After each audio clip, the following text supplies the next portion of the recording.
This is the box. There's a bit of history there. Look at that.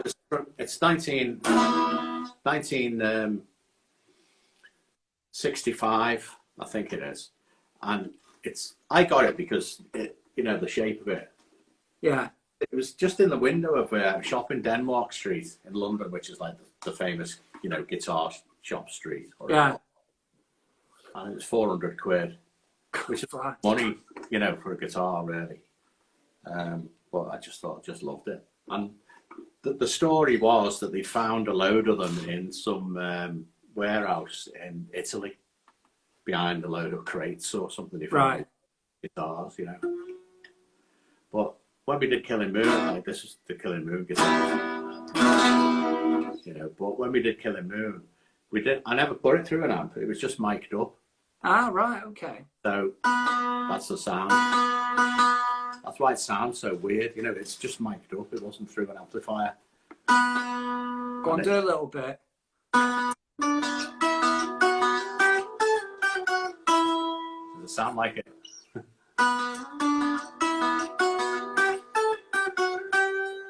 Fantastic.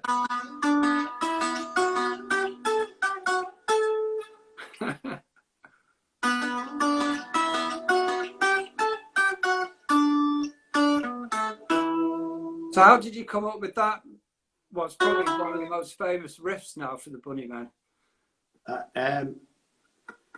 Well, me and Mac have been working on songs over at his house, and I had the 4-track there as well, the TIAC 4-track tape player, and it got stolen because every time we went on tour, people knew that Mac was away, and they burgled it about 6 times one year. It was like, bloody hell, driving him nuts. Like it would, wouldn't it? His missus was scared to stay there and everything. Yeah. So, we had all this stuff on there, and I think it was just something we were working on, and we needed a middle bit, and Les came up with this middle bit, which was, and I had to do a lead thing over it, and I was like, God, Les, couldn't you just stay on one chord? And it took me ages to figure it out what to do. But it was kind of Les that made that middle, the chord structure for that middle bit. Right. And then we took a bit of it and we put it at the front as well. Right. So it's like the intro, and went into the middle bit, and then at the end it was just like jamming on at the end. I did loads of guitar at the end, but it fades, And the bit at the beginning, that bit, that was just something that I did while we were kind of tuning up, Right. and didn't even notice it or think about it or anything. It was just like, yeah, that's where, yeah, you know what I mean? Yeah, yeah. And then we went for something to eat. I think we went to a curry house around the corner, and when we came back, the producer had spotted this little guitar thing and liked it, and he put it onto bounced it onto a 2-track tape, a reel-to-reel tape thing, and copied it and bounced it back and did it twice. There was no sampling in them days. You couldn't just go, oh, right, we'll get that bit of audio and move it over there. You had to play it in by pressing play on a tape player and recording it back onto the 24-track. So, when we came back, he went, oh, I found this little thing. I've done it as the intro, And and it worked. Yeah, but I don't know how I did it. What I do live and what I've just done then, it's probably not the way I did it. It's right. That I found, because it was just a random throwaway thing. A lot of things I do are kind of like stuff that I'll just be like working stuff out, and someone will go, "Oh, that bit was good," Yeah, yeah. Let's get that bit back and do that again, and that sort of thing. So the intro to the cutter, where did that come from? That was we were doing the cutter, obviously, and it was, we'd done it once already, and the record label didn't like it. Right. with these centres back in. You know, a bit just kind of like a D drone thing that kept going. I think it came out on something eventually. But we went in with Ian Brodie, and me and Bill were in where I don't know whether it was WOMAD, but we went to see this bloke called Steve Israel in New York. Right. He managed the El Shankar, the violin player, and he showed us this video I've been playing, and it was like amazing. He had this like double neck violin thing, and he could drone on one side and play on the other and do all this like weird stuff. And I said to Bill, look, we've got to get him on the record. He's brilliant. So we got him, and he came down to do something on the cutter. And I said, well, do you know Matthew and Son, by Cat Stevens? Yeah. I said, can you do like a psychedelic version of Matthew and Son? And he went, yeah, no problem, I can do that. And he just did like this amazing, like, and then I've got to play that live, and it's like another thing where I've had to work, and it's dead. It's really, for me, it's hard. Yeah. So yeah, we keep making up things that are life difficult. So did I see behind your back there the double-necked? Hell yeah! This is all the strings have come off it. I've got I've got strings to put. It's not in tune or anything. But So what made you get that? Jimmy Page. Why else would you get one of these? I think Max said it's got 18 strings altogether, because that's a 12 string and that's a 6 string. Right. And he said something like, when are you going to learn to play the other 17? Might have been that said it, but somebody said it. So am I right in saying you got that in LA? Yeah, and it's the second one I got, because the first one was I got it back, and it was all bent, the neck. Right. Like you can't really tell, but they've got to be straight. They're not straight. It's no good. You can never get it right. And I took it back, and they gave me this one, and this one's better. But at the time, the roadie that we had was working on it for ages, trying to get it to stay in tune and be playable. But it's this one's a good one. And I try and use it in the Bunnymen thing, but Mac wasn't happy about it. He didn't like it. He hated it. Yeah, because it's got that prog rock connotation, But to me, did Jimmy Page have one?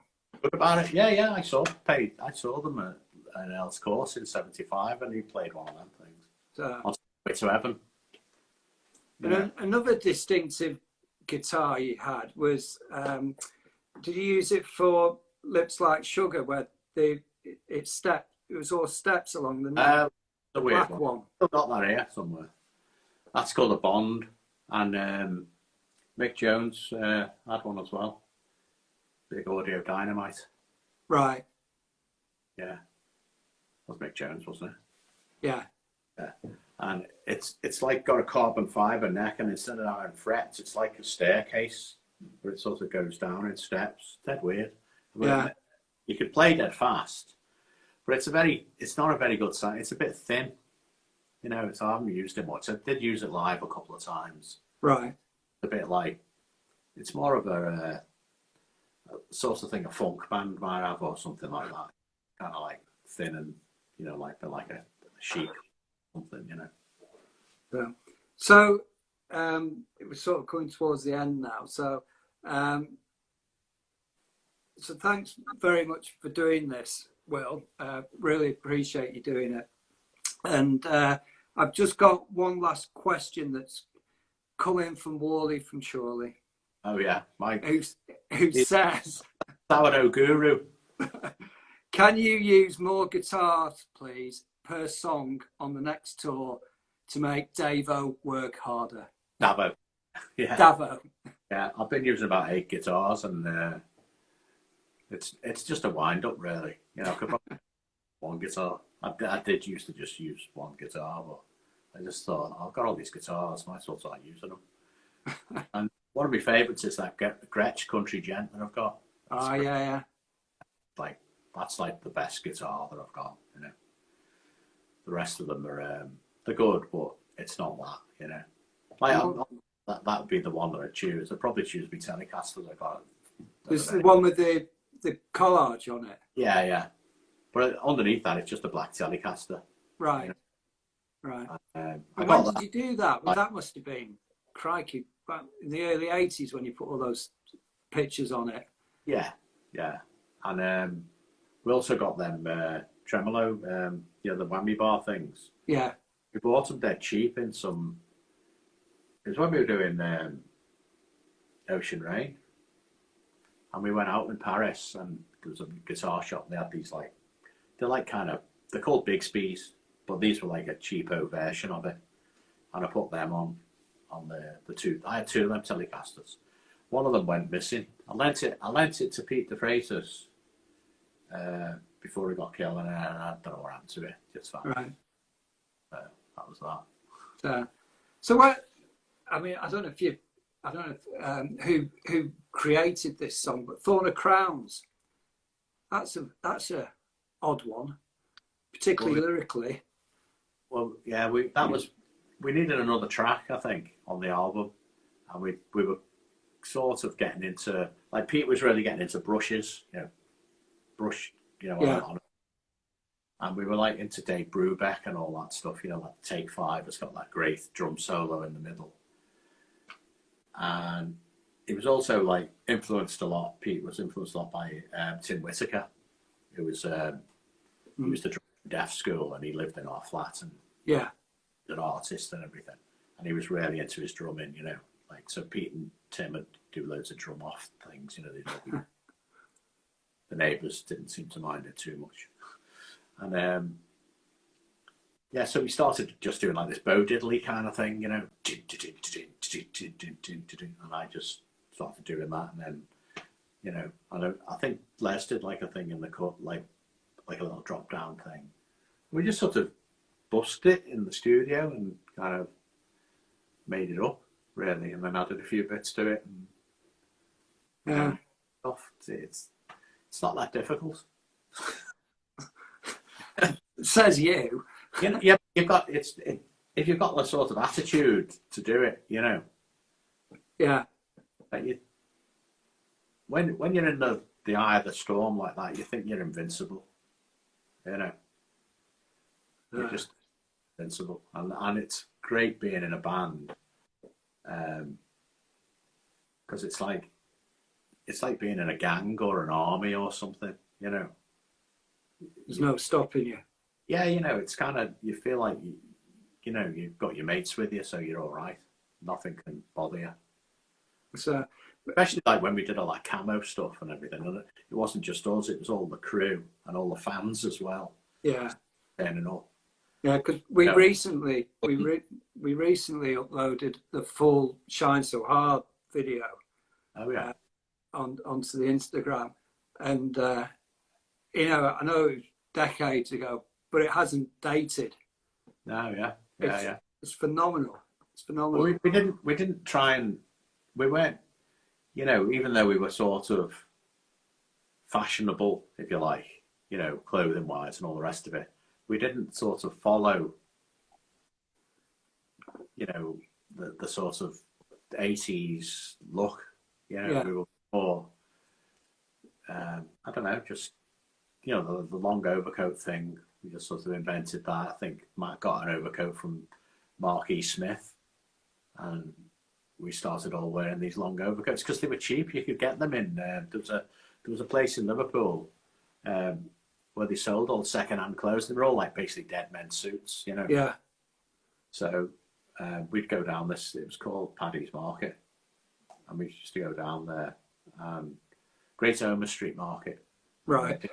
This big building, and it was just loads of clothes, just big heaps of clothes everywhere.